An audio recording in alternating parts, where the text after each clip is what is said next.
Hi, I'm Dan from Brighton Accommodation Agency, and today I'm going to be talking about your responsibilities as a tenant. What should you be doing as a tenant whilst renting a property?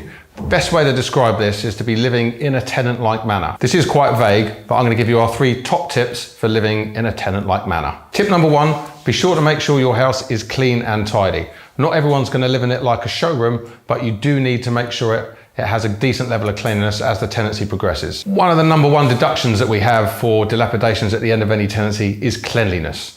If you don't keep it clean all through the year, it's going to be really hard to make sure it comes back to the right standard at the end of the tenancy. Good example is last year I went up to inspect a house, just a standard midterm inspection, and the place was in such an awful condition, I had to write to them officially.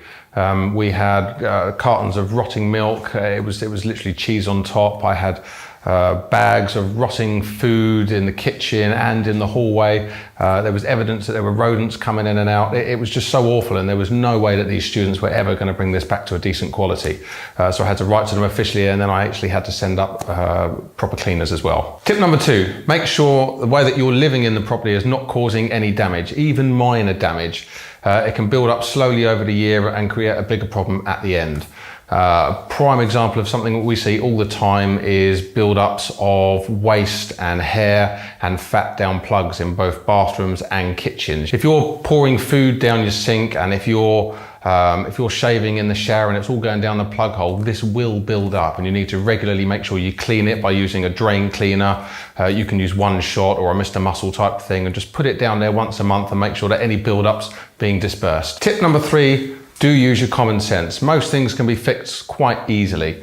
So for instance, if the electrics trip out, go and have a look at the consumer unit. If your shower's backing up, turn the shower off. If your boiler stops working, go and have a look and see what the pressure gauge says. With your electrics, once you've had a look at the consumer unit, it'll tell you which circuit has been turned off. You can then see which item within that area. If it's the kitchen, it might be a toaster. If it's your bedroom, it might be a pair of hair straighteners, that something is actually tripping this. With your boiler, if the pressure's dropped below 1 bar, the chances are it's going to cut out. The pressure needs to be between 1 and 2 bars.